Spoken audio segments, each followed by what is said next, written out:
കർണാടകത്തിൽ സംഭവിച്ചത് തന്നെ കേരളത്തിലും സംഭവിക്കാനായിട്ട് പോകുന്നു എന്നുള്ളതാണ് എനിക്ക് മനസ്സിലാവുന്ന കാര്യം.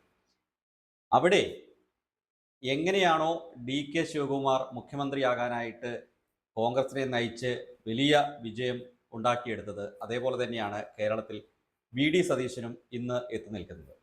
എന്നാൽ ഡി.കെ. ശിവകുമാറിനെ പിന്തള്ളിക്കൊണ്ട് വീണ്ടും അവിടെ മുഖ്യമന്ത്രിയായി എത്തിയത് സിദ്ധരാമയ്യ ആയിരുന്നു.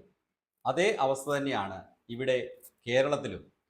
കേരളത്തിൽ കോൺഗ്രസിനെ നയിച്ച പ്രതിപക്ഷ നേതാവായി 5 വർഷം നയിച്ചിരുന്ന വി.ഡി. സതീശൻ വലിയ വിജയം, വലിയ മാർജിനുള്ള വിജയം നേടിക്കൊണ്ട് മുഖ്യമന്ത്രിയാകാനായിട്ട് എത്തിയപ്പോൾ കെ.സി. വേണുഗോപാൽ എന്ന് പറയുന്ന എ.ഐ.സി.സിയുടെ സംഘടനാ ചുമതലയുള്ള ജനറൽ സെക്രട്ടറി ആയിട്ടുള്ള MP ആയിട്ടുള്ള വ്യക്തി മുഖ്യമന്ത്രിയാകാനായിട്ട് വന്നിരിക്കുന്നത്.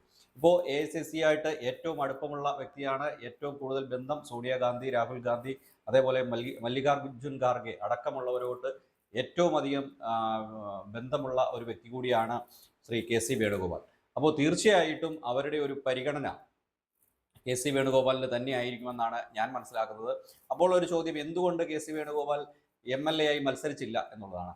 അവിടെയാണ് MP ആരും മത്സരിക്കേണ്ട എന്നൊരു തീരുമാനം, അതും കെ.സി. വേണുഗോപാലിന് തന്നെയായിരുന്നു എന്ന് ഞാൻ മനസ്സിലാക്കുന്നു. കാരണം MP ആയിട്ട് മത്സരിച്ചിരുന്ന MP ആളുകൾ നിലവിൽ MLA മത്സരിച്ചു കഴിഞ്ഞാൽ ഇപ്പോൾ നടക്കുന്ന ഈ 3 പേർക്ക് അപ്പുറത്തേക്കുള്ള പേരുകൾ, ഇതിൽ കൂടുതൽ പേരുകൾ മുഖ്യമന്ത്രി സ്ഥാനത്തേക്ക് വരും എന്നുള്ള ഉറപ്പുള്ളത് കൊണ്ടാണ് കെ.സി. വേണുഗോപാൽ തന്നെ മുന്നിട്ട് MP ആരും നിയമസഭയിലേക്ക് മത്സരിക്കേണ്ട എന്ന ഒരു തീരുമാനം കോൺഗ്രസിലൂടെ നടപ്പാക്കിയതെന്നാണ് മനസ്സിലാകുന്നത്.